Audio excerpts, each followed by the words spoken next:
2025학년도 수학능력시험 대비 사회문화 5월 전국 연합학력평가 해설을 해봅시다. 각 주제별 학습해야 될 내용을 확인하고 유의할 점을 중심으로 확인해 보도록 합시다. 1번 문제. 1번 문제는 일단 기본적으로 우리가 생각해야 될 것이 기억, 니은, 디귿, 리을이 자연현상인지 사회문화현상인지 이것부터 먼저 확인을 하고, 그리고 나서 우리가 공부해 놓았던 자연현상의 특성, 사회문화현상의 특성과 일치되는지 여부를 살펴봐야 된다는 겁니다. 그래서 기억, 주변의 온도를 낮추어. 누가 낮춥니까? 주체가 누구예요? 가로수죠. 가로수가 주체가 됩니다. 그렇기 때문에 이것은 자연현상이다. 니은 도심의 습도를 조절한다. 도심의 습도를 누가 조절한다고요? 마찬가지로 가로수, 나뭇잎이 이 얘기죠. 그래서 니은도 자연현상입니다. 자, 여기서 지금 우리가 다시 한번 정리해보면 주체가 누구냐가 굉장히 중요하다는 얘기입니다. 주체. 그래서 주체가 사람이 아니면 이것은 자연현상이다. 인간의 의지나 가치가 개입되어서 나타나는 현상을 사회문화현상이라고 합니다. 도심의 발달, 도심은 누가 발달시키나요? 인간의 의지나 가치가 개입되어서 발달이 되는 거죠. 그래서 사회문화현상이 됩니다. 리얼, 가로수를 더 많이 심어 열섬 현상을 완화해야 되고 주장한다. 누가 주장하나요? 사람이 하는 거죠. 그래서 사회문화 현상이라고 할 수 있습니다. 그러면 이러한 것들을 먼저 이렇게 구분해 놓고 나서 1번 당위규범. 당위규범은 사회문화 현상의 특성이죠. 틀렸습니다. 그렇죠? 2번 가치 함축적이다. 사회문화 현상의 특성입니다. 그래서 2번이 정답이 되게 됩니다. 그렇죠? 왜? 이것이 사회문화 현상이기 때문에 그렇습니다. 그래서 2번이 정답이다. 확실성의 원리는 자연현상의 특성입니다. 특수성이 더 강한 것은 사회문화 현상이 훨씬 더 강하죠.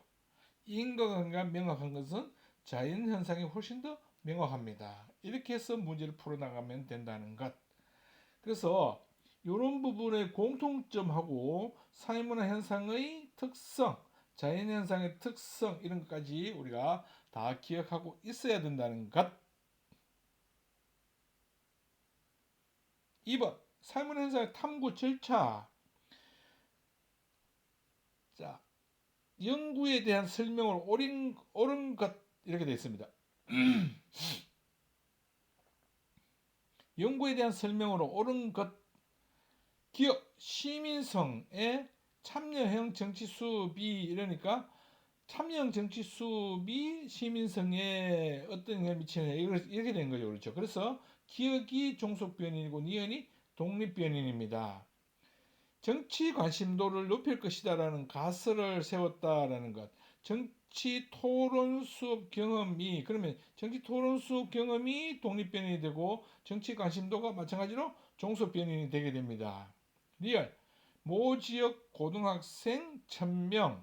그러면 여기서는 지금 고등학생의 이렇게 돼 있고 모 지역 이러면 일반화가 어렵다고 봐야 됩니다. 그렇죠? 이런 부분까지도 생각하면서 공부해야 됩니다. 1000명을 대상으로 해서 이것은 표본 집단입니다. 지금 리얼은 모집단과 표본 집단을 어떻게 구분하느냐. 모집단은 주제와 관련된 전체 집단, 즉 고등학생이 모집단이 되게 됩니다. 그리고 현재 연구에 사용된 특정 지역 고등학생 1000명은 표본 집단이 되는 것이죠. 이렇게 구분해야 된다는 것. 미역 정치 관련 기사 검색 횟수. 독립변인을 이제 조작적으로 정의를 한 겁니다.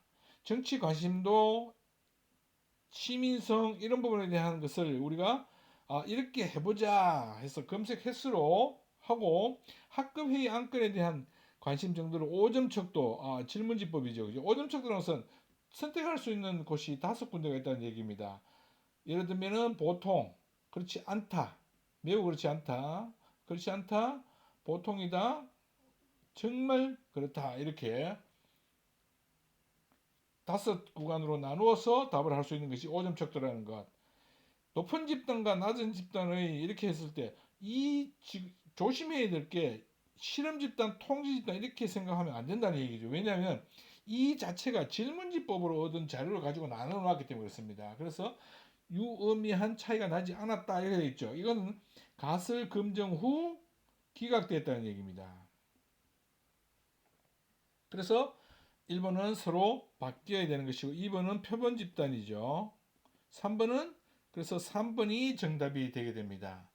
4번 실험 집단과 모의 집단은 말을 쓸 수가 없습니다. 가설은 기각된다는 것. 3번 사회 집단과 사회 조직. 대학교가 어떤 특성을 갖고 있는지, 가족 어떤 특징을 갖고 있는지, 식품회사, 사내 등산 동호회, 시민단체, 게임 동호회 이런 부분들을 우리가 공부할 때 잘 명심하고 공부해야 되는데 여기 이 문제에서는 또 하나 조심해야 될 것이 지금 이 문제 푸는 데는 별 이상이 없습니다. 그런데 이 문제를 가지고 변형을 할 수 있어요. 어떻게 변형할 수 있냐면 활동하고 싶습니다. 만들고 싶습니다. 이렇게 돼 있죠. 그러면 지금 내가 소속돼 있는 집단이 아닙니다. 그렇죠?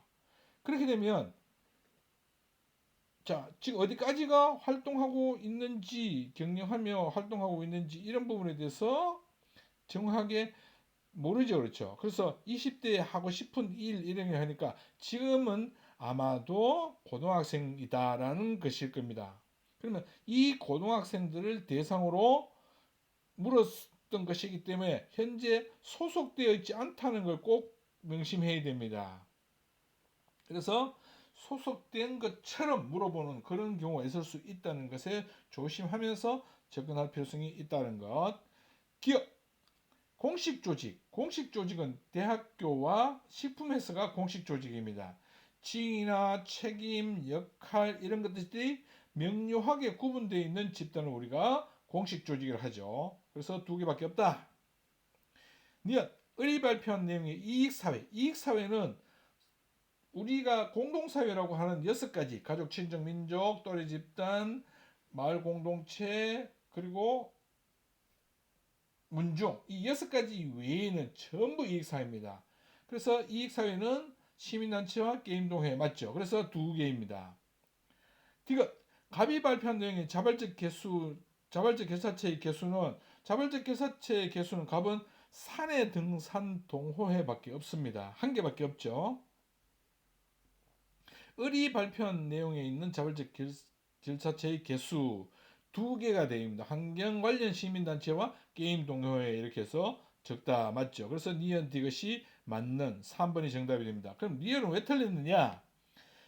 비공식 조직의 개수는 2개이다. 비공식 조직이라고 하는 것 공식 조직 내에 존재해야 됩니다. 그래서 사내 등산 동호회는 비공식 조직이 될 수 있지만 여기서 있는 게임 동호회는 비공식 조직이 될 수 없습니다. 단순히 자발적 결사체입니다.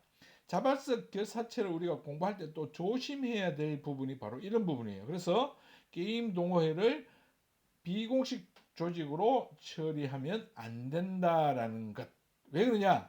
바로 공식 조직하고 관련되어 있는지 그 공식 조직 속에 있는 것인지 이런 부분을 확인해야 된다는 것. 여기서 게임 동호회는 어떤 공식 조직과 관련되어 있다는 상황을 찾을 수 없다는 것 조심해야 됩니다. 일탈 행동의 의미와 영향에 대한 문제. 머튼의 아노미론, 차별교제이론, 낙인이론의 특징들을 잘 공부해 놓았어야 됩니다. 그래서 가는 이건 낙인이론이구나. 나는 머튼의 아노미이론이구나. 나는 차별적 교제이론이구나 라는 것을 빨리빨리 파악할 수 있도록 해야 된다는 겁니다. 1번 차별적인 제재. 차별적인 교제라는 용어와 차별적인 제재라는 용어는 서로 다른 용어입니다. 차별적인 교제라는 것은 차별 교제 이론에서 쓰는 용어이고 차별적인 제재라는 것은 낙인 이론에서 쓰는 용어입니다. 그래서 1번이 정답이 되겠다는 거예요. 2번 객관적 기준이 없다. 객관적 기준이 없다는 것은 낙인 이론에 대한 설명입니다. 그래서 틀렸습니다. 3번 일탈 행동 그 자체보다 그에 대한 사회적 반응, 이 둘은 낙인 이론에 대한 설명입니다. 실제로는 3개가 전부 낙인 이론에 대한 설명이죠. 4번 정상 집단과의 교류를 일탈 행동의 해결 방안으로 해서 차별 교제 이론입니다. 그렇죠? 어떻게 보면 좋은 친구를 많이 사귀라 라는 것하고 같은 말이다 라고 볼 수 있습니다. 5번 타인과의 상호작용 과정을 통해 일탈행동을 학습하는 과정, 이러면 타인과 상호작용까지만 본다면 낙인이론과 차별교제론의 공통점입니다. 그렇죠? 그러나 학습하는 과정을 중시한다 이렇게 되어 있죠. 이렇기 때문에 얘는 차별교제 이론에 대한 설명이다라는 것, 이렇게 명쾌하게 구분할 수 있도록 공부를 해두어야 된다는 겁니다. 연구 연료와 관계돼서 독해 문제가 나왔습니다. 해서 보니까 이것은 임의로 선별해서 결과가 왜곡되었구나 이렇게 알 수 있습니다. 그렇죠? 자료 수집, 분석, 결론 도출, 이 단계는 가치가 개입되면 안 된다는 것은 무슨 말이냐면 임의로 연구자가 마음대로 조정을 했어도 안 된다는 얘기입니다. 내가 필요한 것, 필요하지 않은 것 이런 것들을 골라내면 안 된다는 얘기예요. 이런 부분까지도 같이 공부해 둘 수 있도록 하기 바랍니다. 자료 수집 방법에 대해서 먼저 A가 뭔지 B가 뭔지 C가 뭔지를 알아둬야 됩니다. 그렇게 놓고 보니까 B는 다 같이 사용된 거죠. 그래서 B를 보니까 수업 만족도를 조사했다, 문항을 배포하여 이래 됐죠. 그 다음에 구조화된 이러니까 B가 질문지법입니다. 그리고 A는 학생들이 수업을 한 학기 동안 참관하여 상세히 참여 관찰법이죠. C는 응답자들의 에듀테크 수업의 의미에 대해 깊이 있는 대화, 그러니까 면접법입니다.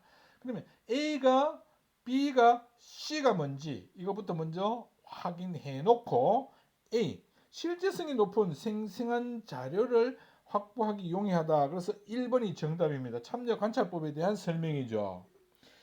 2번 양적 자료보다 질적 자료 수집에 B가 양적 자료와 관계되는 겁니다. 그렇죠? 그래서 질문지법과 실험법이 주로 해당되는 겁니다. 물론 문헌연구법은 양쪽으로 다 쓸 수 있습니다. 질적 자료 수집에 관계되는 것은 면접법, 참여관찰법입니다. 3번 대량의 구조화된 자료, 이건 질문지법에 대한 설명입니다. 4번 수집된 자료를 통계적으로 처리하기에 양적 자료 수집 방법에 대한 것이죠. 5번 연구자와 연구 대상자가 정서적 교감을 중시한다. 신뢰관계라고 할 수 있죠. 이러한 신뢰관계가 중요하게 생각되는 것은 질적 자료 수집 방법을 가지고 자료 수집할 때 조심해야 될 또는 확인해야 될, 갖고 있어야 될 이런 부분의 특징이라고 볼 수 있습니다.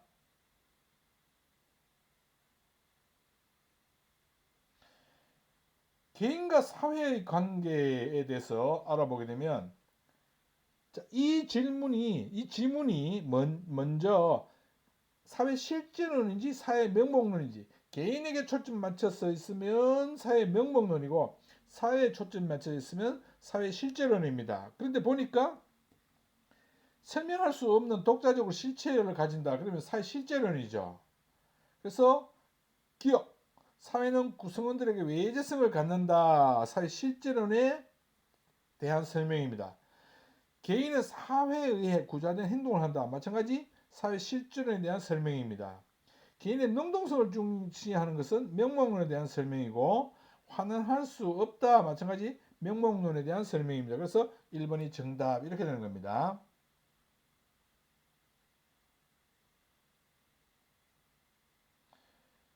문화 변동, 지문을 가지고 오른쪽에 이제 보기처럼 이렇게 정리를 좀 해놓을 필요가 있습니다. 그래서 보니까 각국에 대해서는 문화유산을 가지고 있는 나라다라는 것 외에는 다른 걸 찾을 수가 없습니다.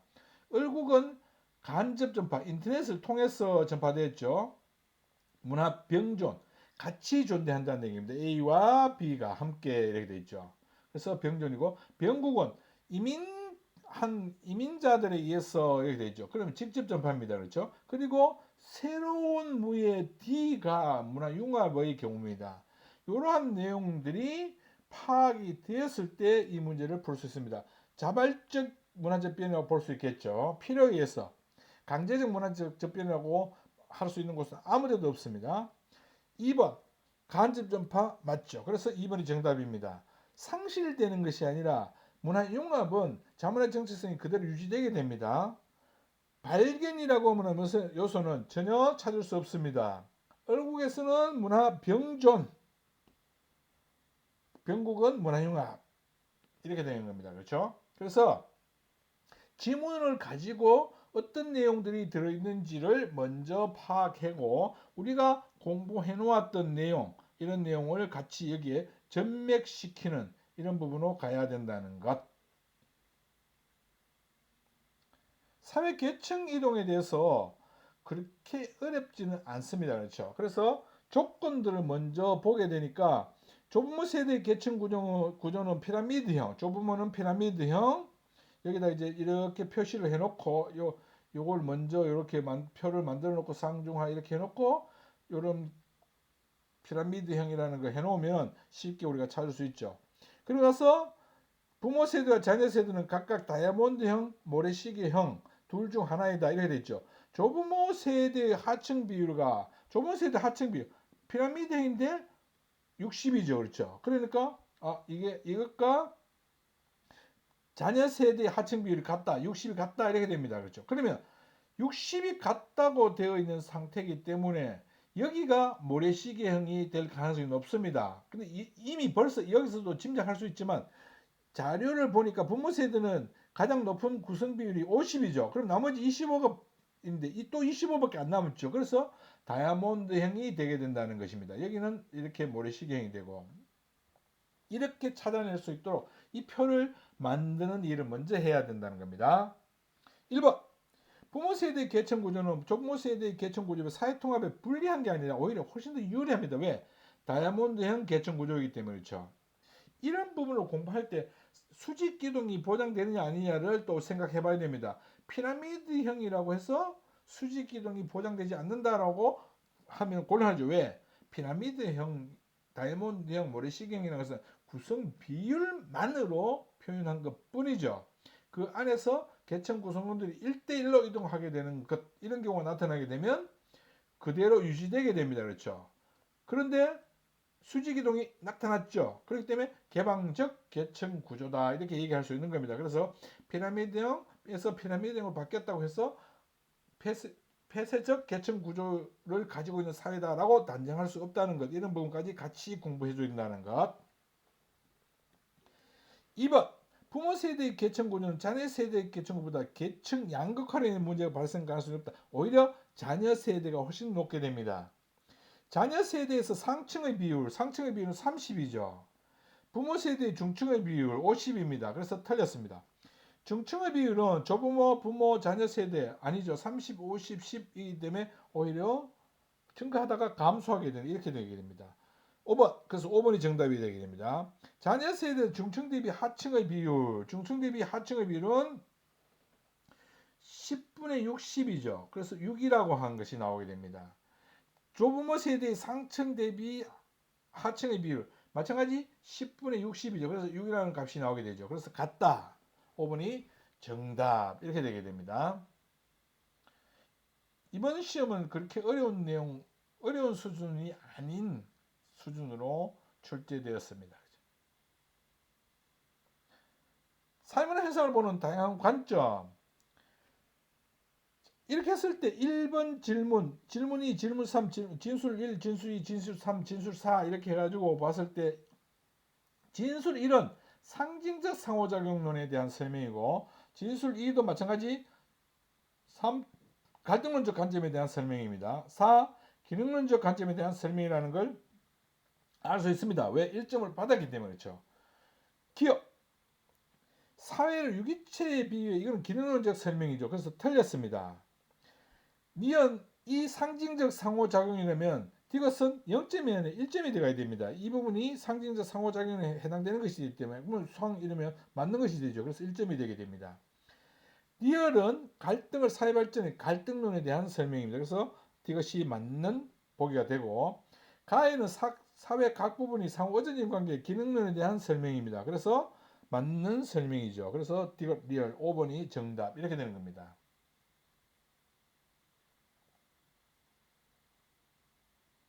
사회변동의 의미와 요인, 지문이 진화론인지 순환론인지부터 먼저 파악해야 되죠. 그래서 보니까 문명은 유기체적 순환 과정을 통해 이해한다. 순환론이다라는 겁니다. 기억, 사회변동이 곧 사회발전이다. 진화론에 대한 설명입니다. 운명론적인 관점, 순환론에 대한 설명이죠. 일정한 양상을 반복하며 순환론에 대한 설명입니다. 사회 세락을 설명하기 어렵다. 진화론의 비판, 한계입니다. 그렇죠. 그래서 니은 디귿이 들어가 있는 3번이 정답. 이렇게 되는 겁니다. 주류문화와 하위문화 했을 때 자, 조건을 먼저 살펴봐야 됩니다. 이 문제의 경우 최근에 조건들이 어떠냐에 따라서 달라질 수 있다는 거.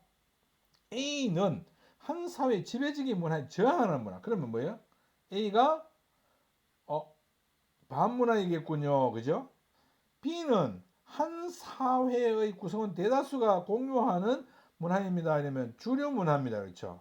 제주 지역 방언은 우리나라에서 C에 해당되는 하위 문화겠죠. 그러면. 근데 선생님이 뭐라고 했나요? 여기까지 이렇게 놓고 보고 A, B, C 이렇게 정리해버리면 안 된다는 얘기죠. 병이 이렇게 발표했죠. 그러니까 병은 하위 문화. 갑이 발표한 내용은 B.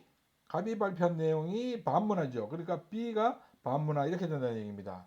을이 발표한 내용은 A. 주류문화 이렇게 된다는 얘기죠. 그래서 요 표를 먼저 제대로 잘 작성하는 것이 중요하다라는 것. 그래서 1번 틀렸죠. 2번 집단과 갈등을 초래해서 사회통합 저해할 수 있다. 2번이 그래서 정답이 되게 됩니다. 모든 반문화는 하위 문화에 포함된다. 이렇게 하면 맞는 설명이 될 수 있죠. 공존이 가능합니다. 모든 사회에서. 그리고 사회가 변하면 5번 선지 설명하고 있는 중인데 사회가 변하면 문화 요소 자체도 각기 다르게 변화하고 그 문화의 특징들이 또 변하게 됩니다. 그래서 문화의 변화에 사회 변화에 따라서 모든 문화가 성격이 달라질 수 있는 가능성이 있기 때문에 어떤 특정한 문화로 갈 수밖에 없다라고 단정하면 안 된다는 얘기입니다. 이런 점까지 같이 유념하며 공부해둬야 된다는 것. 사회적 지위와 역할 및 사회화 기간. 사회화 기간이 사실은 먼저 교과서에는 앞에 나올 겁니다. 그래서 기업, 작가, 니은, 학생 이런 부분이 어떻게 되는지 이미 공부를 잘 해뒀기 때문에 둘 다 성취지라는 걸 알 수 있죠. 우리가 기속지라고 하는 것은 후천적인 것이 아니고 선천적으로 가지고 태어나는 지위고 그 다음에 선택할 수 없는 지위가 이게 바로 기속지입니다. 청소년 같은 경우는 선택할 수 없죠. 그러나 학생은 선택할 수 있다는 걸 꼭 명심해야 된다는 겁니다. 고민, 역할 갈등인지 아닌지, 역할에서 비롯된 것인지 아닌지 이런 부분까지 갈등도 마찬가지죠. 그죠? 고민이나 갈등이라고 하는 이런 단어들은 역할에서 비롯된 것인지 아닌지 이런 부분까지 반드시 확인해 봐야 된다는 것. 중학교 그러면 공식적 사회기관, 2차적 사회기관이라고 하기는 곤란할 수도 있습니다. 왜냐하면 중학교 전문직이고 체계직인 뭐 그렇게 볼 수도 있을지 모르겠지만 교과서는 명쾌하게 구분을 안 해놨습니다. 물론 이게 청소년의 범위 자체가 굉장히 넓어졌기 때문에 중학교도 포함되고 고등학교도 포함되긴 하지만 어쨌든 중학교는 공식적 사회기관으로만 분류해야 된다는 것. 모범상, 역할 수행, 역할 행동의 결과물입니다. 그렇죠? 그래서 보상을 받은 거예요. 비난을 받을 수도 있고 제재를 받을 수도 있습니다. 그러나 잘 했기 때문에 모범상을 받았겠죠. 방송국, 방송국이 이제 비공식적 사회화가 목적이 아니라는 얘기입니다. 2차적인 사회화 기관, 전문적인 지식과 정보를 습득할 수 있는 그런 기관입니다. 방송국은요. 그래서 1번 둘 다 성취지라는 것, 2번 역할 갈등이 아니고 단순 고민입니다. 그렇죠. 3번 리얼은 공식적 사회화 기관입니다. 4번 미음은 역할에 대한 보상이 아니라 그렇죠. 역할이라고 하는 것은 기대되는 행동 양식이기 때문에 보편성을 띠게 됩니다. 그리고 역할 행동은 개별성을 띠게 됩니다. 그래서 평가가 주어지게 되는데 이때 타인의 평가가 주어진다는 거예요. 자신이 만족한다 이렇게 해서 역할 행동에 대한 보상이다 이렇게 볼 수 없습니다. 반드시 타인의 평가가 주어져야만 한다는 것까지도 꼭 명심해야 된다는 것. 5번 그래서 5번 2차적 사회화 기관이다라는 것. 그리고 비공식적 사회화 기관입니다. 사회복지와 복지제도 A가 뭔지 B가 뭔지 C가 뭔지를 먼저 구분할 수 있어야 됩니다. A의 하나로 이렇게 되어 있죠. 그래서 최저생활을 보장 그러면 공공보조죠. B의 하나로 실직자에게 사회보험입니다. C의 하나로 여러가지 서비스를 제공했죠. 사회서비스죠. 상호보조는 사회보험에 해당되는 겁니다. 선별적은 공공보조에 해당되는 거죠. 강제가입은 사회보험에 해당되는 겁니다. 그렇죠? 사후 처방적 성격이 강한 것은 공공부조에 해당되는 겁니다. 금전적 지원은 공공부조와 사회보험에 해당되는 거죠. 그러면 자 정답이 뭔가요? A가 사후 처방적 성격이 강하다. 4번이 정답 이렇게 되는 겁니다. 그렇죠? 우리가 이제 이 내용들을 먼저 구분할 수 있어야 되고 어떤 특징을 갖고 있는지까지 기억할 수 있도록 해야 된다는 것. 사회적 소수자, 정규직, 비정규직에 대해서 문제가 나왔습니다. 그렇게 해서 봤을 때 표를 가지고 보니까 근로자 성비 해가지고 성비는 여성 근로자 100명당 남성 근로자 수죠. 그래서 정규직이 100대 400이구나 이렇게 알 수 있습니다. 그럼 전체가 정규직은 500명이구나. 그리고 나서 성별 비정규직 비율을 해서 남성은 60%가 비정규직이라는 얘기입니다. 그러면 40%가 정규직이고 나머지 60%가 비정규직이구나. 그러면 남성 전체는 1000명이구나. 여성은 대신에 이제 80%가 비정규직이라는 얘기죠. 그러면 100명이니까 80% 20%고 400, 500 전체 500 해서 1500명이구나. 이렇게 이 표를 만들어내는 작업을 먼저 해야 됩니다. 기업 전체 근로자 중 남성 근로자가 차지하는 비율은 50%이다. 전체 근로자 1500에서 남성 근로자는 1000명입니다. 그래서 3분의 2죠. 니은 남성 정규직 근로자 수는 여성 비정규직 근로자 수보다 많다. 남성 정규직 비근로자 수 정규직 근로자 수 400명입니다. 여성 비정규직 근로자 수 400이죠. 똑같죠? 그래서 틀렸습니다. 그럼 당연히 답은 5번이 될 텐데 디귿 정규직 근로자 중 여성 근로자가 차지하는 비율은 여성 근로자가 차지하는 비율은 20%밖에 안 됩니다. 500명에 100명이니까 20%고 비정규직 근로자 중 여성이 차지하는 비율은 비정규직 근로자 중 여성이 차지하는 비율은 1000명 중에 40%니까 40%죠. 그렇죠. 4,400명이니까. 그래서 정규직 근로자 중 여성 근로자 비율이 더 낮습니다. 맞죠? 전체 근로자 중 비정규직 근로자가 차지하는 비율은 3분의 2죠.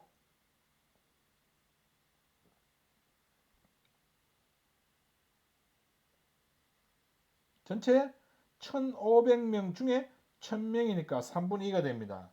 전체 근로자 중 정규직 근로자의 비율은 3분의 1입니다. 그래서 3분의 1과 3분의 2 해서 2배가 되는 거죠. 그래서 리얼이 맞습니다. 그렇죠. 3분의 1, 3분의 2 하면 또 헷갈릴 수 있는데 1000명, 500명 이렇게 가면 되죠. 그렇죠. 그래서 확인할 수 있다는 것. 문화를 바라보는 관점과 문화 이해 태도. 갑. 우리나라의 위생적인 목욕 문화를 본받아야 해요. 자문화 중심주의입니다. 을. 고유한 환경과 가치 등을 반영한 그 사회 맥락에서 이해해야 될 문화 상대주의죠. 갑의 태도 문화 다양성 보존에 기여한다. 아니죠. 다른 나라의 문화는 받아들이지 않습니다. 그래서 문화 상대주의에 대한 설명입니다. 그래서 2번 갑의 태도는 국수주의로 변질될 수 있다. 그래서 2번이 정답입니다. 그렇죠. 자신의 문화만 전부인 양 다른 나라 사회에 전파시키려고 노력하는 이런 부분이 강해지는 그런 모습이 나타나게 됩니다. 폐쇄적인 모습을 나타내는 거죠. 자문화 정체성을 상실할 수 있는 것은 문화 사대주의에 대한 설명입니다. 문화 간의 우애를 주장해서 문화 7대주의, 즉 자문화 중심주의와 문화 사대주의 둘의 공통점입니다. 문화를 이해가 아닌 평가의 대상으로 보는 마찬가지 문화 7대주의, 자문화 중심주의와 문화 사대주의에 대한 설명이라는 것. 17번 정보와 사회와 관련되어 있는 독해 문제라고 볼 수 있습니다. 그래서 정보 접근 및 활용 격차를 줄이기 위한 그러한 내용에 대한 문제입니다. 문화의 의미와 속성. 결혼이라고 하는 것이 뭐냐 했을 때 결혼은 비물질 문화죠. 규범 문화입니다. 그렇죠. 축의금을 주는 문화, 넓은 의미인지 좁은 의미인지, 넓은 의미, 좁은 의미 어떻게 구분한다고 했나요? 자, 넓은 의미의 문화는 문화자가 어디에 들어가 있나요? 뒤에 들어가 있습니다. 그렇죠? 반면에 좁은 의미는 앞에 들어가 있습니다. 문화인 뭐 이런 문화 수준 이렇게 들어가 있죠. 근데 예외가 있습니다. 고급 문화라고 하는 것은 뭐예요?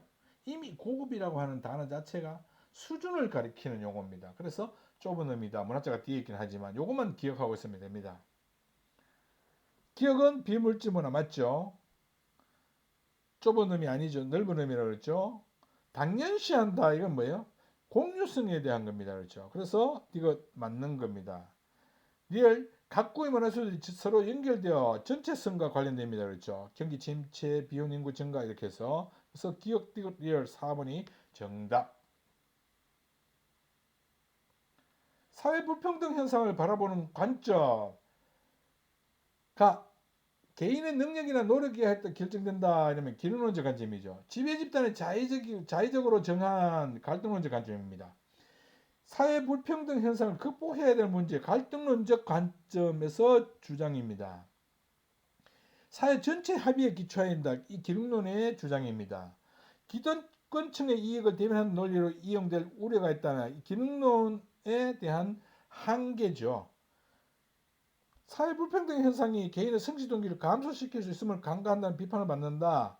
이건 솔직히 어디에도 해당되지 않는다고 생각할 수 있죠. 그런데 조금 꼼꼼히 들어가면 기능론의 한계에 대한 설명이라고 볼 수도 있습니다. 왜냐하면 기능론은 사회 불평등 현상이 개인의 성취 동기를 높여준다고만 주장하죠. 그런데 실제로 감소시킬 수 있는 부분이 있다는 걸 가볍게 처리하는 거죠. 그래서 기능론의 한계에 대한 설명이다라고 처리해도 무방하다는 것. 5번 사회 불평등 현상이 인재를 적재적소에 배치하는 데 기여한다. 이건 뭐예요? 기능론에 대한 설명입니다. 그래서 틀렸습니다. 저출산 고령화와 다문화적 변화에 대해서는 자료 분석 문제가 나옵니다. 그렇죠. 그래서 이번 문제는 3점도 아니고 2점짜리입니다. 보니까 굉장히 쉽게 출제됐죠.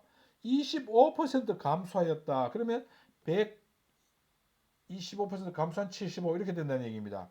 그래서 노령화 지수, 총부양비 이렇게 해서 보니까 총부양비를 먼저 가지고 50을 놓습니다. 100이니까 양쪽으로 됐는데 이게 25, 그 4분의 1의 비율로 배치가 됐다는 얘기입니다. 그래서 40, 10 이렇게 되고 그 다음 이제 T 플러스 50년에는 400, 150 이렇게 됐죠. 그러면 요 관계가 30대 150이 되겠어는 45가 30대 150이 되겠어는 45가 되어야 되죠. 그래서 45가 어떻게 놓여졌느냐? 36과 9로 놓여졌다는 것. 왜? 그래야만 400이라는 수치가 나올 테니까 그렇죠. 그래서 요 표를 먼저 만듭니다.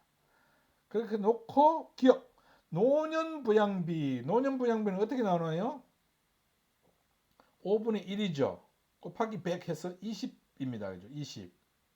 그 다음 t 플러스 50년 5분의 6 곱하기 100 해서 120이 납니다. 그러면 t년이 작다. 맞죠? 기억. 맞습니다. 니은 유소년 부양비는 t년이 t 플러스 50년보다 3배 작다. 유소년 부양비 50분의 40 곱하기 100 해서 80이라는 값이 나오고 t 플러스 50년은 30분의 9 해서 10분의 3이 나오게 됩니다. 30이 나오죠. 그러면 3배보다 작다. 맞죠? 3배가 되면 90이 되어야 됩니다. 그래서 맞는 설명입니다. 디귿. 그래서 답은 1번이 되게 되고 t년의 노년 인구는 t 플러스 50년의 유소년 인구보다 작다. t년의 노년 인구는 10이죠. t 플러스 50년의 유소년 인구는 9입니다. 오히려 노년 인구가 더 많죠. 틀렸습니다. 전체 인구수 유소년 인구가 차지하는 비율은 t년에는 40%입니다. 40%. t 플러스 50년에는 75분의 9기 때문에 12%예요. 그래서 t년이 훨씬 더 많고 한데 2배이다 이렇게 틀렸죠. 그러면 이거는 3배보다 조금 더 많습니다. 그래서 틀렸습니다. 그래서 기억 니은이 맞는 보기가 된다는 것. 자, 이렇게 해서 이제 5월 전국 연합 학력 평가에 대한 해설을 마치고 다음 시간에는 사회문화 1학기 2차 지필평가 대비 개념 학습을 해보도록 하겠습니다. 수고했습니다.